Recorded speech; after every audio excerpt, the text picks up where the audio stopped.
Within 72 hours of Trump's initial announcement of universal global tariffs, the S&P 500 plunged about 5%. Then Trump abruptly suspended half the measures after bond markets revolted. Some say this was all just an elaborate pump and dump so Trump's minions could make bank on insider trading. And while there's probably truth to that, we can really only infer motivations. And that's what I'm seeing a lot of in liberal media: inference. Inference is a form of analysis which attempts to use logic to draw conclusions from partial evidence, and inference dominates mainstream political coverage. The inference we're seeing from liberal pundits relies on psychological attribution, assuming actions stem from personal motives. The president has this ideology and a vision for the American economy and the American worker that dates back to those glory days of automaking and steel making, and wants to revitalize those in a new way. Intentional fallacy, explaining events through leaders' purported plans.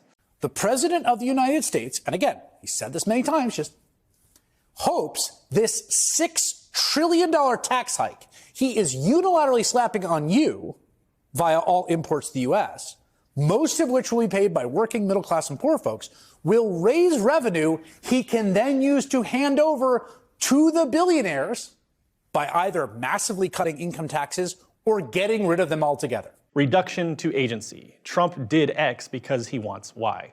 You get a huge redistribution, hidden, secret, upward from average working people to Trump's cronies. That's what this is all about. So I was editing this and realized I probably need to explain the shortcomings of this kind of inference analysis a little better. I can imagine that a lot of you are probably thinking, after seeing those clips, you're probably thinking like, I don't see the problem here. Everything that's being said about Trump and his intentions and plans and goals seems spot on, right? I mean, it certainly rings true to me, even based on what we know about Trump. And I should also say that sometimes inference and speculating about motives and that sort of thing is kind of okay, especially when there's not a lot of other evidence to go on. But inference should be the method of last resort. It's something you do when you just don't have any hard material evidence to go on. And that's not the case with capitalism. We have a lot of objective evidence of what's happening and why capitalists are doing things and so on. And the kind of inference where liberals are trying to guess like what's inside Donald Trump's heart, that's the worst kind of inference of all. It's idealist, meaning that it seeks truth in the ideas and thoughts of human beings. And that's an anathema to materialist analysis. It's literally the opposite of materialist analysis. And somebody's thoughts and feelings are unknowable. It's a fruitless and trivial pursuit to engage in that kind of idealist inference. So this kind of speculation and inference about motivations and psychological profiling and wondering what's going on inside of Donald Trump's terrible, terrible brain is interesting. I will grant you, it is very entertaining. But we just shouldn't take it too seriously. For our serious analysis, we should not be concerned with the thoughts and ideology of the ruling class. As Marx said, they're going to say whatever they feel like they have to say to justify their position. We shouldn't take them at their word. We should ground our analysis in material reality. We should be as objective as possible in order to make the very best analysis. This is the bedrock foundation of dialectical materialist philosophy. It is the main point Marx and Engels were trying to make in all their life's work. Idealist inference is ultimately just a lousy way to approach problems. None of this makes for a very good basis for understanding what the hell's really going on with the USA's political economy right now, but it does make for great clickbait-worthy content. And in that sense, there's really not much difference between Trump's reality TV antics and your average liberal pundits. And that's the real problem with bourgeois idealist analysis. The emphasis is placed on endless diagnosis and speculation and debate about what people may be thinking and motivations and narrative structuring, when what we really need to be focusing on, if we want to deeply understand and solve these problems, is materialist analysis. Karl Marx and Friedrich Engels developed the science of dialectical and historical materialism specifically so the working class could come to terms and grapple with incredibly complex topics such as global economics and the system of capitalism. So in this video, we're going to apply some of those foundational Marxist concepts to do what none of these liberal influencers seem capable of doing, describing what's really going on and what we as workers can do to get ourselves out of this mess. I'm tearing up over here. It makes me so sad. It's so sad.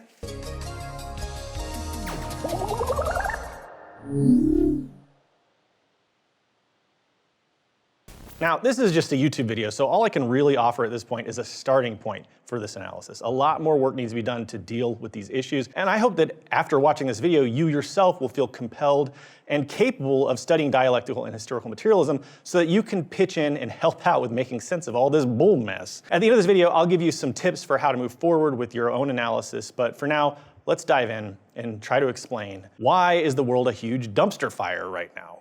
Part 1. Contradictions and Crises of Capitalism. As pundits debate whether Trump's policies will save American jobs or trigger inflation, virtually no one is asking the fundamental question, why does capitalism keep resorting to these convoluted fixes in the first place, and why do they keep failing? After all, Trump's tariffs aren't the first swing at addressing massive structural problems. Biden's Green New Deal had to shovel over billions of dollars directly to capitalists to keep them afloat. Before that, Trump forked out billions to business owners to keep them from going under during the pandemic. More than a decade before that, there were the bailouts for financial institutions during the first financial crisis of 2008. If capitalism is so great and the free market is such an efficient way of organizing human society, then why do capitalist governments have to keep bailing out capitalists and mustering protections like tariffs and subsidies? The answer lies in the system of capitalism's insoluble contradictions. Crises of overproduction, falling profit rates, and financialization, which neither tariffs nor subsidies can ever resolve. To understand why, we need a historical materialist analysis, an examination of how capitalism's internal logic forces it into cycles of self-sabotage, pitting workers against each other while enriching the ruling class. Take these two iconic American landscapes. The Rust Belt, where Trump's 2018 steel tariffs briefly revived idle furnaces, only for U.S. Steel to lay off thousands by 2020 while pocketing tariff-driven price hikes. In Silicon Valley, where Biden's $52 billion CHIPS Act subsidies fueled the tech industry's $2 trillion AI hype bubble. These aren't isolated failures, they're symptoms of a system in decay. And understanding these internal contradictions of capitalism is key here. These contradictions embedded within the economic base of capitalism are the real reason we have all these problems today. Trump's incompetence and his disruption of 75 years of global trade norms are surely pouring gasoline on the fire, but the fire has been raging for a long, long time, and getting Trump out of the White House isn't going to magically fix all of these problems intrinsic to capitalism. Part 2. Overproduction. Walk into any big box retailer today and you'll see capitalism's dirty secret. We produce far more than people can afford to buy. The numbers tell the story. Global capacity for steel production exceeds demand by almost 600 million metric tons annually, and this is exactly why countries are constantly bickering over steel protections. We just make too damn much of this stuff, far more than we can realistically use every year, so profits have to be protected by bourgeois governments in these massive industries. In the USA alone, over 3 million unsold cars are sitting in lots right now, and now that China has ramped up car production, the whole world is being glutted with cheap electric vehicles. The world produces way too many garments. Globally, over 92 million tons of unsold textile products are sent to landfills every year. Illegal landfills, mountains of discarded clothing that are polluting the pristine desert around our home city, Alto Hospicio. This isn't just inefficiency, it's a massive crisis of overproduction, which is exactly what Marx predicted over 150 years ago in Das Kapital. I like saying Das Kapital instead of capital, it's just fun. We like to have fun. Sorry, Deutsche Kameraden. Can't help it. Capitalism must constantly expand production to generate profits, while simultaneously depressing wages, which by extension depresses demand. And the result? Mountains of unsold goods alongside unmet needs for workers. Part 3. The tendency of the rate of profit to fall. Behind the overproduction lies a deeper crisis in corporate profit rates that have been steadily declining for decades, really for centuries, which is, again, exactly what Marx predicted. But wait, I hear you cry out in anguish and ridicule. Corporate profits are booming. Capitalists are making more money now than ever before. Well, this is where we have to get really nerdy and specific. See, first, there's a difference between profits and rate of profit. The rate of profit is essentially how much profit a corporation makes per unit. If I sell, for instance, deformation Tomas toys,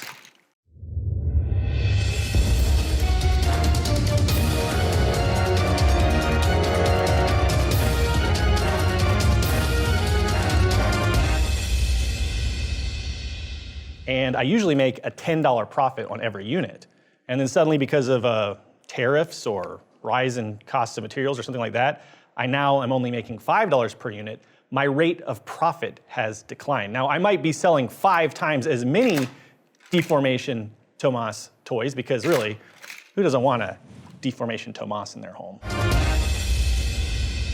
Then my profits have increased, but my rate of profit still has declined. So I'm making less per unit even if I'm selling way, way more units. Rates of profits drop primarily as a result of automation and advancements in technology. We're seeing this right now in the automobile industry. It's a lot cheaper to make electric cars. A lot more different companies can now make electric cars. Automation has gotten really good, so there's a lot of overproduction, there's a lot of competition, and in the end, this means a lot of car companies are going to go out of business, and the few giants that survive in the end will have implemented advanced automation, and they will have to run on slimmer profit margins. This means it's gonna be harder for competition to enter, which is what it was like with gas cars for so long. That's why there were so few gas car manufacturers, because it just costs so much money to get into that business. The same thing's gonna happen to electric cars because the automation and the technology and the profit margins are going to prevent competition from moving into those markets. So this is what happens under capitalism. Smaller and mid-sized companies and the companies that can't compete get knocked out, and you remain with just a huge, giant, monopolistic corporations that eat up all the profits, even if their rate of profit is lower.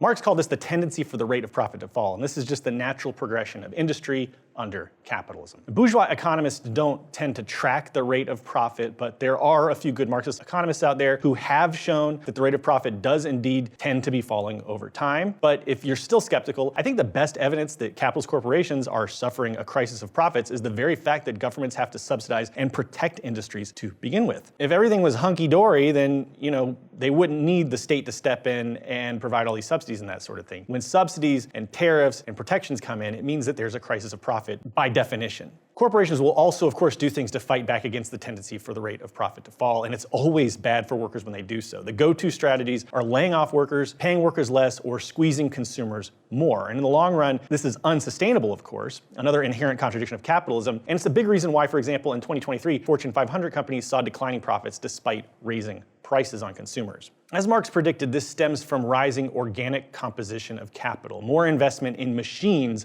relative to workers. While automation boosts productivity, it erodes the labor source of profits. I'm going to do a whole video about that soon, so if that confused you, just give me some time. I'll explain it further down the road in that future video. For now, let's move on to the next crisis of capitalism, financialization.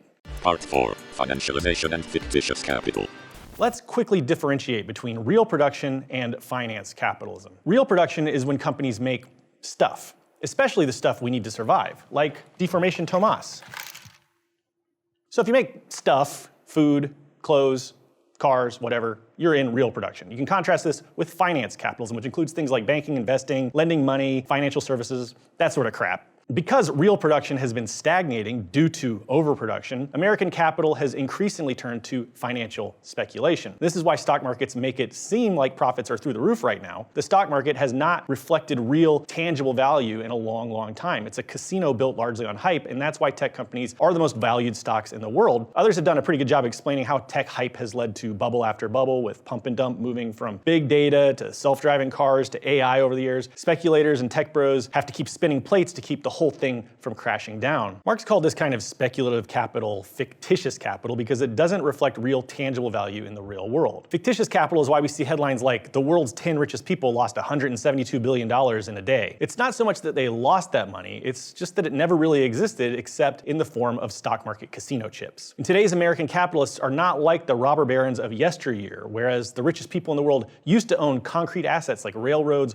oil fields, and coal mines. The richest people of our modern era are all deeply invested in fictitious capital, and their fortunes are heavily tied to the stock market, which makes them vulnerable and reliant on subsidies and protections from the state. If you'll allow me to indulge with a little inference and speculation, maybe the reason Trump is so focused on trying to build industry in the USA is maybe because the tech bros want some harder assets. Maybe they realize that true power in this world comes from owning essential means of production, which is how China has become such a powerhouse in the global economy. Or maybe I'm giving these fascist Nepo babies way too much credit. All we can really do is speculate. What we know for sure, AI companies have no real product, self-driving cars don't exist, tech bros don't produce real value. They only generate hype, which makes line go up, and they have to keep it up, which explains all the flop, sweat, and desperate maneuvering we're seeing with capitalist shift towards fascism today. At this point, they're starting to realize that they're going to need to use coercive measures to maintain their grip on society. And again, this is exactly what Marx predicted way back in the 1800s. When bourgeois democracies become unstable, the ruling class is more than willing to turn to bourgeois dictatorship. When we look at all these contradictions, overproduction, falls in rates of profit, and financialization, we can begin to understand why both tariffs and subsidies are attempted and why they fail to mitigate these insoluble contradictions. At the end of the day, these are all just band-aids on gaping,